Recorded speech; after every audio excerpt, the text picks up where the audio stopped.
Vous êtes sur France 24. Bonjour, bienvenue si vous nous rejoignez. On va plus loin dans un instant avec Richard Verly, correspondant ici à Paris de la rédaction en français du journal suisse Blick. Bonjour Richard. Bonsoir. J'en profite pour annoncer la sortie, c'est le 27 mars. Absolument. De votre nouveau livre, coécrit avec François d'Alençon, Le bal des illusions, ce que la France croit, ce que le monde voit. Un essai donc sur la politique étrangère de la France et surtout la manière dont la France est vue. La France vue du monde, voilà, c'est-à-dire comment le public de France 24 voit la France, celui qui n'est pas en France, ceux qui sont loin. Comment il regarde la France, comment les diplomates, comment les politiques, bref, comment le monde regarde ce pays. Et de quoi générer pas mal de surprises pour nous Français. Absolument. Mais avec un élément rassurant, tout le monde veut que la France joue un rôle. Donc la France a bel et bien une réputation, a quelque chose, a une place à occuper, peut-être ne l'occupe-t-elle pas toujours de la manière adéquate. Une envie de France, laquelle? La réponse dans ce livre, Le bal des illusions, ce que la France croit, ce que le monde voit, publié chez Grasset dans toutes les bonnes librairies dès le 27 mars. Merci beaucoup. Merci. Richard. Face à vous, Gauthier Rybinski, chroniqueur international que je ne présente plus ici même à France 24. Bonjour Gauthier. Bonjour Raphaël. Mais avant d'entendre vos points de vue, messieurs, ce qu'il faut retenir de ce jeudi 21 mars, c'est l'essentiel de l'actualité avec les États-Unis qui font monter la pression sur Israël en faveur d'une trêve, en poussant pour la première fois à l'ONU un projet de résolution plaidant pour un cessez-le-feu immédiat à Gaza. Une opération terrestre à Rafah serait une erreur, met en garde aussi Anthony Blinken, le secrétaire d'État américain, actuellement en Égypte pour faire avancer les négociations. Les Européens cherchent à accélérer les envois d'armement à l'Ukraine. Sommet des 27 à Bruxelles, centré sur les livraisons d'armes avec comme option l'emploi des profits exceptionnels générés par les avoirs russes gelés sur le continent, et ce au titre bien sûr des sanctions. Et puis 2 candidats à l'élection présidentielle au Sénégal se désistent dans la dernière ligne droite au profit du candidat anti-système du PASTEF, Bassirou Diomaye Faye, principal opposant à Amadou Ba, l'ancien Premier ministre et dauphin désigné du président sortant Macky Sall. De quoi rebattre les cartes. Réponse dans 3 jours maintenant avec cette élection présidentielle. Et donc c'est tout de suite, on va plus loin.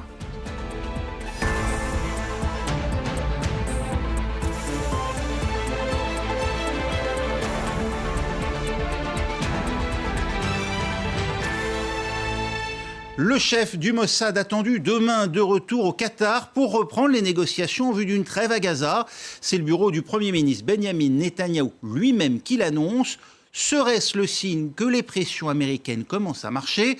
En tout cas, l'administration Biden a clairement monté d'un cran ces derniers jours. Après les déclarations, place aux actes, un projet de résolution, le premier émanant des États-Unis, appelant à un cessez-le-feu immédiat. Fanny Chauvin.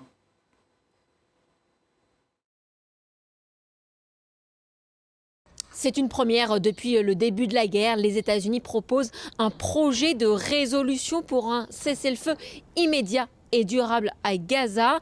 Ce texte, il sonne comme un avertissement au gouvernement israélien, mais il ne s'agit pas d'un changement de position radical des États-Unis vis-à-vis de son allié. En effet, quand on décrypte le texte, les mots, les termes employés sont ambigus. En effet, Washington ne demande ni n'exige un cessez-le-feu, mais il souligne sa nécessité et sa mise en place est liée à une condition, la libération des otages israéliens détenus par le Hamas. Or, les otages sont le dernier bouclier de la branche armée de l'organisation. Alors, pour le moment, aucune date n'est fixée pour le vote de ce projet de résolution, mais s'il est soumis au vote, il pourrait faire l'objet d'un veto russe ou chinois. En effet, on imagine mal le Kremlin accorder une victoire diplomatique à Washington si son projet de résolution est adopté. Richard Verly, Washington avait jusque-là opposé son veto à chacune des résolutions appelant à des cessez-le-feu entre le Hamas et Israël. C'est donc un vrai tournant. Ça peut en être un. Alors, je vais le dire avec beaucoup de modestie. Moi, depuis le début, je pensais plutôt, et je me souviens d'une conversation qu'on avait eue avec Gauthier, que les États-Unis arriveraient à obtenir des choses et arriveraient à obtenir des concessions substantielles d'Israël. Ça n'a pas été le cas. Pour l'instant, ça n'a pas été le cas. Donc là-dessus, j'avoue que je me suis trompé. Est-ce que maintenant, Biden a plus d'éléments pour obliger Netanyahou à renoncer à son plan ? Eh bien là, je suis assez dubitatif parce que le plan, il a quand même été arrêté. Netanyahou, je crois, l'a présenté publiquement. Il a dit, et même les militaires, pas seulement israéliens, disent que pour conclure l'opération à Gaza, en fait, il faut cette bataille de Rafah. La logique militaire veut qu'il y ait une bataille et une invasion et un ratissage de Rafah. Autrement dit, je suis assez... comment dirais-je, perplexe sur la capacité des États-Unis à l'emporter sur ce plan-là. Alors, sauf si, évidemment, il y a une sorte d'accord sur le temps, le calendrier, que peut-être il y aurait une trêve et qu'ensuite des hostilités reprendraient. Mais je mettrais un gros point d'interrogation. D'autant, Gauthier, on le disait déjà hier, que côté israélien, on revendique la mort du numéro 2 des Wegand Ezedi Al-Qassam, de quoi justifier peut-être la poursuite des opérations. Est-ce que les Américains ont là un levier de négociation avec cette résolution à l'ONU ? Écoutez, je dirais d'abord comme Richard qu'il faut y aller doucement parce que la duplicité d'un Netanyahou, par exemple, on la connaît. Le nombre de chefs d'État qui pourraient raconter que Netanyahou leur a dit « Ah !» à un moment donné, et que pas plus tôt ces chefs d'État étaient partis, étaient dans leur avion, c'était l'inverse, notamment en termes d'établissement et de légitimation des colonies israéliennes. Là, il y a quelque chose qui incite à la méfiance.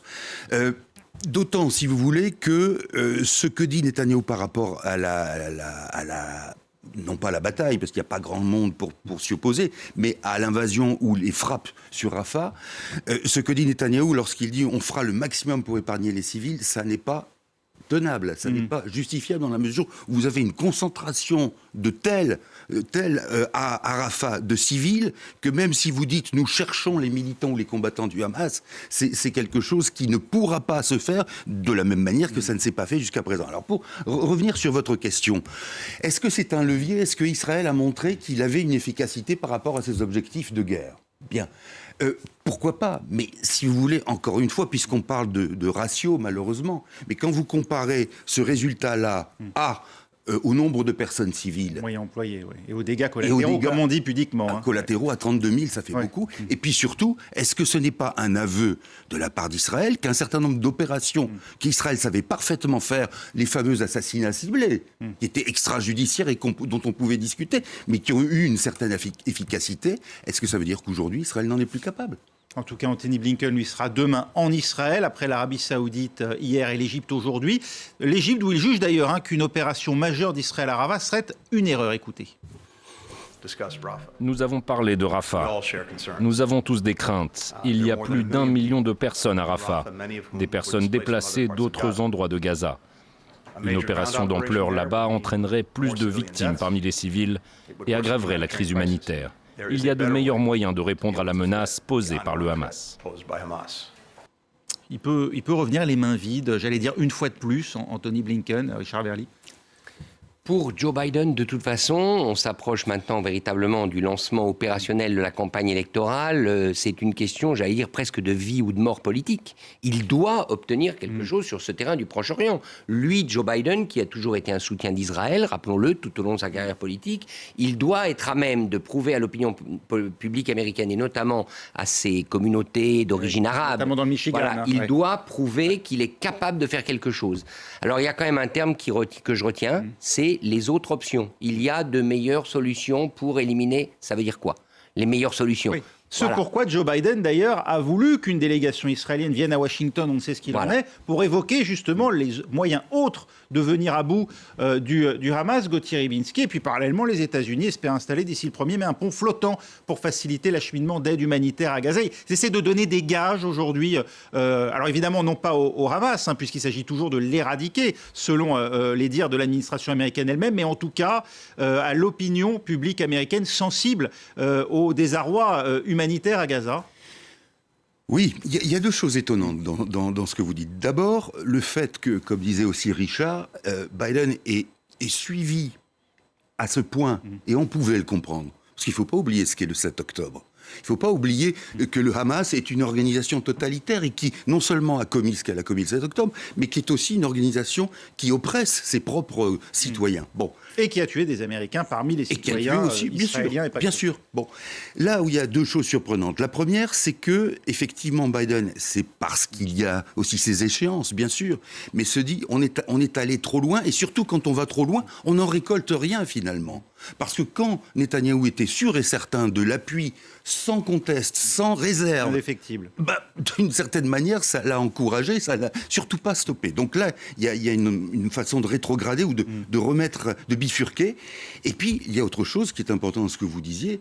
Rappelez-vous que quand on parle des élections américaines, souvent on dit les Américains d'abord ne connaissent pas l'étranger, ils ne savent pas où se trouve tel endroit, ils n'en ont pas grand-chose à faire, donc ils sont concentrés sur des problématiques internes et qui sont effectivement... Il n'y a pas à contester ça. Et là, effectivement, il y aurait quelque chose qui frapperait une partie de l'opinion, qui frapperait aussi ceux qui s'estiment investis par cette espèce de construction messianique un peu ridicule qui veut que les chrétiens soient favorables aux juifs. Bon. Mais effectivement, il y a une crise. Des évangélistes. Des évangélistes, bien sûr, qui constituent une grande partie de l'électorat droitiste. Il y a cette préoccupation. Et également à gauche, considérant, enfin la gauche, la prétendue gauche du Parti démocrate, qui considère que Biden est allé trop loin. Donc, ça veut dire qu'il y a des choses qui bougent, mais on n'est pas certain que ça soit également dans le bon sens. C'est ça la question. Si Joe Biden donne des gages à la gauche du Parti démocrate, si c'est pour mépriser ou dire finalement le 7 octobre, c'était pas grand-chose, on n'aura pas avancé d'un cran. Avec, je le répète, cette question, qu'est-ce que c'est que ces options, ces autres options évoquées par Blinken? C'est quoi? Ça veut dire que, par exemple, le Qatar serait prêt à livrer des responsables du Hamas? Admettons, je ne sais pas. Donc moi j'aimerais bien, et on aimerait tous savoir ce Sachant que sont que le Hamas ces lui-même dit ne pas savoir où sont les otages. Donc il y a aussi Exactement. la question, bien sûr. Donc là, il y a un jeu de poker dont sans doute pas mal d'éléments restent confidentiels et secrets. Mais ce qui est certain, c'est que l'invasion, l'assaut militaire de grande ampleur sur Rafah serait une défaite absolue pour Joe Biden. Un dernier mot, très brièvement. Comment comprenez-vous dans ces conditions le retour au Qatar du chef du Mossad dans ce qui semble bien être une reprise des négociations au plus haut niveau? Les options en question. Je ne vois pas d'autre explication. C'est-à-dire que quand le chef du Mossad se déplace, j'imagine que ce n'est pas pour faire de la négociation diplomatique. Oui, c'est intéressant parce que David Barnea est quelqu'un d'une sensibilité plutôt travailliste, plutôt social-démocrate.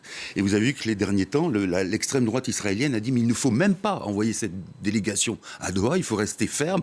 Bon, ça veut dire qu'on met pas aussi tous ses œufs dans le même panier, mais je pense que Barnea a une forme d'influence qu'il doit tempérer de temps en temps, mais qui dit, au fond, ça n'est pas dans notre intérêt de boycotter quelque réunion que ce soit, autant y être, quitte à voir justement les limites et à dire on claque la porte. Autre sujet, comment passer en économie de guerre ici en Europe? Les 27 réunis en sommet à Bruxelles pour chercher les moyens d'armer l'Ukraine vite et mieux. Parmi ces moyens envisagés, notamment utiliser les profits exceptionnels générés par les avoirs russes gelés en Europe. Caroline de Camaret suit pour nous ce Conseil européen, Caroline.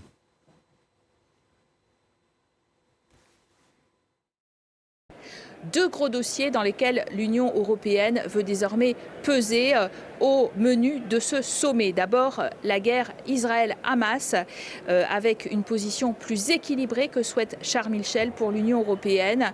Mais le diable est dans les détails de ce texte difficile à trouver pour les 27, et notamment l'agence de l'ONU d'aide aux Palestiniens, dont certains membres sont soupçonnés d'avoir participé au massacre du 7 octobre, qui serait trop bien traité.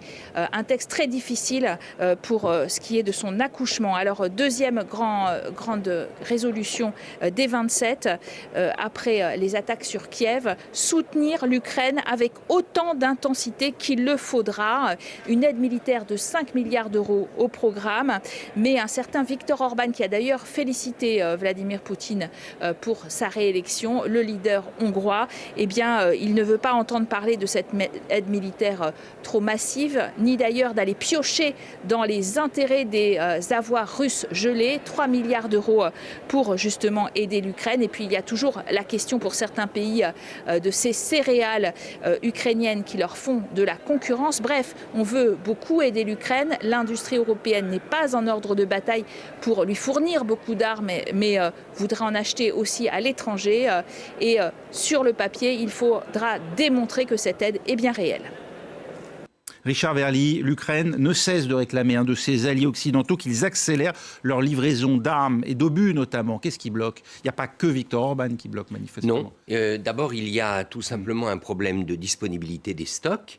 Vous noterez qu'il y a un pays qui a une initiative originale dont on n'a pas parlé, c'est le Danemark qui a décidé de se délester de la totalité de ses stocks d'obus et de munitions. Moi je ne peux pas m'empêcher de me demander est-ce que ce ne serait pas ça la solution ? Les pays les plus éloignés de la Russie pourraient, on pense par exemple à l'Espagne, au Portugal, en urgence, se séparer des munitions. Pour l'instant, on n'en est pas là. Faire jouer à fond à l'Ukraine le rôle de proxy. Absolument. Bah oui, mais de toute manière, l'Ukraine est un proxy. Ça, les Ukrainiens le savent. Ils l'ont compris. Et c'est quand même, tout ça est fait pour qu'ils jouent ce rôle de bouclier. Alors, moi, ce qui me frappe aujourd'hui, c'est que d'abord, il y a une réticence des militaires, il faut bien le dire, à vider leur stock pour le donner à l'Ukraine. Deuxièmement, Thierry Breton a annoncé sa stratégie industrielle de défense. Vous vous en souvenez, c'était au début mars. Mais entre les mots et les faits, il y a pas mal de temps. Rheinmetall, le constructeur d'armement allemand, a annoncé l'ouverture d'usines en Ukraine, mais entre l'annonce et la réalité, des mois vont s'écouler. Bref, on voit bien, en gros, que cette fenêtre entre maintenant et le mois de juillet-août va être terrible, avec la question, éventuellement, est-ce que les F-16, les fameux M-16 donnés notamment par les Pays-Bas, vont apparaître dans le ciel ukrainien ? Ce qui pourrait être effectivement un game changer, comme on dit. On parle de dissension franco-allemande, alors qu'Emmanuel Macron n'exclut pas la présence à terme de forces occidentales en Ukraine. Olaf Scholz, on le sait, s'y oppose. Écoutez ce que dit à présent le chancelier allemand. Il s'agit avant tout d'organiser des livraisons d'armes. L'Allemagne est à l'avant-garde à cet égard. Au total, nous avons livré et engagé jusqu'à présent 28 milliards d'euros en termes d'armes. C'est beaucoup. Mais tous les États européens doivent apporter une bonne contribution. Je reconnais ici des progrès. Je suis absolument certain que nous envoyons ici un signal très clair à Poutine. Il a fait un mauvais calcul s'il pense que nous ne serons pas en mesure de soutenir l'Ukraine aussi longtemps que nécessaire. Et l'utilisation des avoirs est un élément mineur, mais important ici. C'est cela, Gauthier, la réponse allemande aux paroles françaises sur l'engagement futur de troupes au sol. Nous préférons, nous, les actes des livraisons d'armes. Écoutez, je vous en parlais il y a quelques jours de cela et de l'influence qu'ont en Allemagne les personnages principaux des Verts qui sont au pouvoir, comme le vice-chancelier Robert Habeck et la ministre des Affaires étrangères Annalena Baerbock. Pourquoi ? Parce qu'eux ont saisi la balle au bond des propos d'Emmanuel Macron pour dire, écoutez, c'est vrai que ce n'est pas souhaitable du tout, mais si on veut arriver à quelque chose sans parvenir à cette extrémité, autant armer. Armer massivement les Ukrainiens. Et c'est là qu'il y a une ambiguïté. Alors vous me direz, c'est peut-être aussi la prise en compte de l'ambiguïté stratégique, de dire, il faut que les Ukrainiens se défendent. Aujourd'hui, ça n'est plus ça.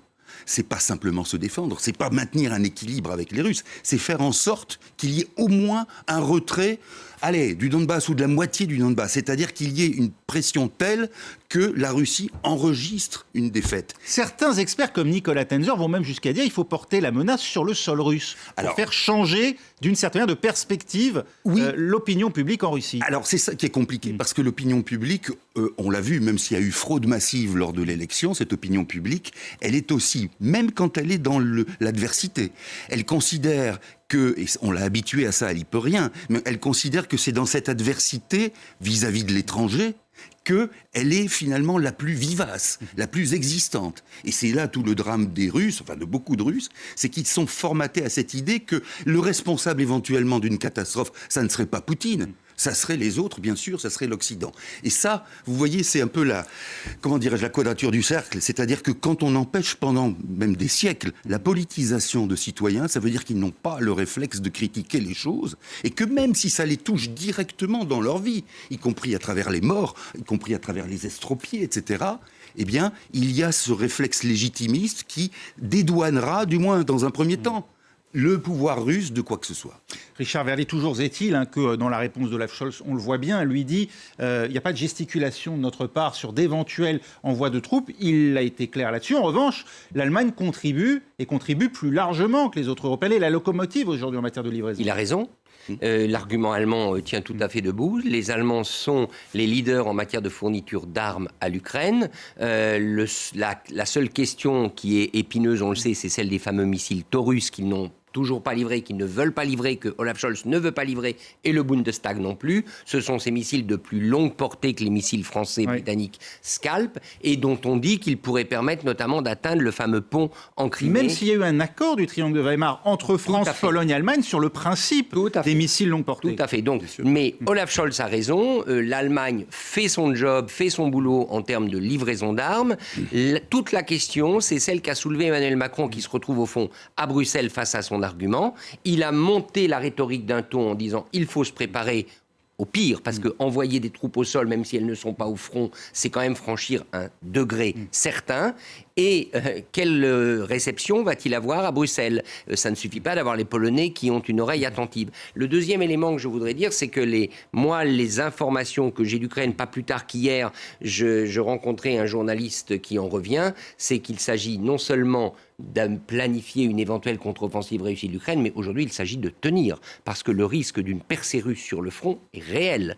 Et au fond, est-ce qu'on ne va pas être rattrapé par les événements ? Imaginez, maintenant que Poutine a été réélu, même si de toute manière il savait qu'il resterait président, imaginez que les Russes réussissent une percée de manière significative, alors là, tout change, parce qu'il s'agira, on sera dans une situation d'appel au secours, il s'agira d'y répondre, et peut-être qu'à ce moment-là, la rhétorique d'Emmanuel Macron prendra tout son sens. À voir, donc, très rapidement, il y a la question d'agir vite, donc peut-être rattrapé par les événements, ça veut dire des financements massifs. Est-ce qu'on pourrait imaginer, on sent que les Français poussent dans ce sens, un peu comme à l'époque du Covid, convaincre les Allemands d'un grand emprunt pan-européen. Finalement, on sait que c'est souvent au niveau de la bourse et du l'ancêtre du Deutschmark que ça peine un peu côté allemand. Oui, c'est-à-dire qu'il faut quand même remarquer, ça n'est pas une justification, mais que les Allemands ont fait une révolution copernicienne en termes d'armement, en termes de budget, depuis le début de l'invasion de masse russe en Ukraine. Est-ce que les convaincre de ça peut être un argument ? Oui, dans la mesure où, comme on vient de le voir, avec cet argument de l'armement par rapport à des troupes au sol, ça peut être un moyen d'éviter cette initiative, sauf si, comme le dit Richard, on est dans une situation de telle urgence qu'on aura laissé venir, vous être bien conscient de ça, qu'on aura finalement précipité, et bien dans ce cas-là, alors là tout est modifié, et là on ne se parlera plus que forcément plus que de Le gros avantage du secteur de l'armement, en termes d'emprunt, si on finançait par l'emprunt la stratégie industrielle de défense, c'est que l'armement, ça crée des emplois, c'est des entreprises européennes, c'est sur le sol européen. Autrement dit, c'est de l'argent qu'on se prête à soi-même. Et les Russes peuvent en parler aujourd'hui, peuvent en témoigner, leur économie est la première à bénéficier de leur propre guerre. Merci beaucoup. Qui n'empêche pas le chômage. Merci beaucoup Richard Verly. Merci Gauthier Ribinski. On passe au reste de l'actualité. C'est dimanche le premier tour de l'élection présidentielle au Sénégal. À 3 jours du scrutin, le nombre de candidats sur la ligne de départ se resserre. Ils ne sont plus désormais que 17. Deux d'entre eux venant de se désister en faveur de Bassirou Diomaye Faye, le candidat anti-système du PASTEF et principal opposant à Amadou Ba, l'ancien Premier ministre et dauphin désigné du président sortant Macky Sall. Les portraits des principaux favoris par Serine Bey et Antonia Kerrigan. 18 candidats espèrent occuper la fonction suprême, mais ils sont seulement 2 à attirer toute l'attention. D'abord, Bassirou Diomaye Faye, le protégé d'Ousmane Sonko, principal opposant au président Macky Sall. S'il est élu dimanche, il a promis de mettre en œuvre une réforme monétaire et de promouvoir la souveraineté nationale en favorisant les industries locales. On fait confiance à Diomaye, il va nous aider et faire en sorte que les jeunes arrêtent de vouloir vivre à l'étranger. Tout ce qu'ils cherchent là-bas, on l'a ici. Le Sénégal est un pays riche, mais qui n'est pas bien représenté. Bassirou Diomaye Faye propose également la renégociation des contrats d'exploitation du gaz et du pétrole sénégalais. Face à lui, un proche de Macky Sall, Amadou Ba, celui qui était toujours Premier ministre au début du mois, se dit contre l'idée d'une nouvelle monnaie et affirme vouloir être le candidat de la continuité. Amadou Ba, c'est l'assurance. Amadou Ba, c'est l'ancien Premier ministre du Sénégal. Amadou Ba, c'est un homme d'État. Amadou Ba fut l'ancien ministre des Affaires étrangères du Sénégal. Amadou Ba fut l'ancien ministre de l'économie et des finances du Sénégal. Donc, il connaît l'État. C'est pourquoi on a choisi Amadou Ba comme candidat à la succession du président Macky Sall. Amadou Ba veut aussi continuer à développer les réseaux de trains régionaux et les bus électriques. Mais il doit faire face à une baisse de la popularité de son mentor Macky Sall. Le chef de l'État sénégalais a été confronté à de nombreuses manifestations ces dernières semaines, après avoir reporté l'élection présidentielle. Un moyen pour ses détracteurs de prolonger son mandat. La campagne prendra fin à minuit ce samedi. 17 millions d'électeurs sont attendus dans les bureaux de vote dimanche.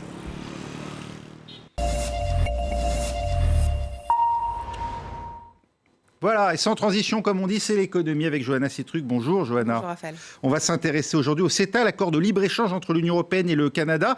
Le Sénat français qui l'examinait cet après-midi, tout bonnement rejeté le texte. Oui, un rejet assez massif puisqu'il y a eu pas moins de 211 voix contre et seulement 44 pour. Et il faut dire que le CETA était très contesté.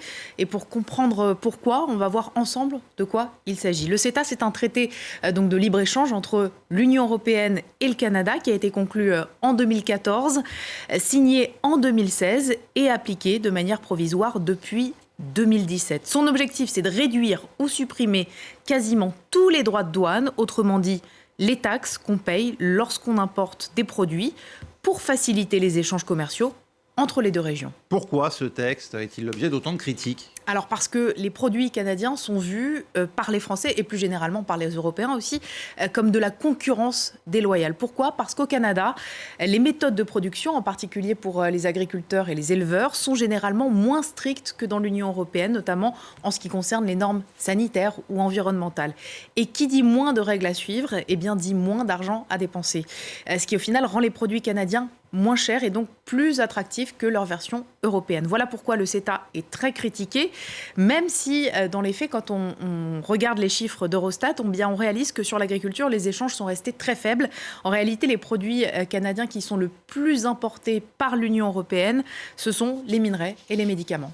Si le CETA était déjà appliqué de manière provisoire, que va donc changer ce rejet du Sénat français ? Eh bien, le traité va maintenant être renvoyé à l'Assemblée nationale et s'il est rejeté là aussi, ça signifie qu'il ne sera pas ratifié par la France, ce qui pourrait suspendre l'application du CETA dans l'intégralité de l'Union européenne, mais à une condition, c'est que Paris notifie officiellement cette décision à Bruxelles. Or, ce n'est pas une obligation et c'est justement ce qui s'est passé en 2020 à Chypre. Les députés ont rejeté le texte, mais le gouvernement ne l'a pas notifié, donc ça n'a rien changé. Merci beaucoup Johanna Citruc. Voilà pour ce rejet du CETA par le Sénat ici en France. Restez avec nous, prochain journal dans 3 minutes dans l'essentiel.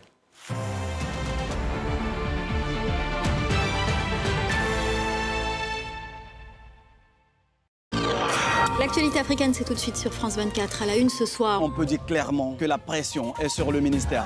Politique, économie, développement, art, toute l'actualité africaine est sur France 24. Sur le terrain, nos journalistes interviennent dans chaque pays, dans chaque région, pour témoigner de l'émergence d'un continent aux richesses inégalées. L'Afrique, c'est une histoire que nous écrivons ensemble.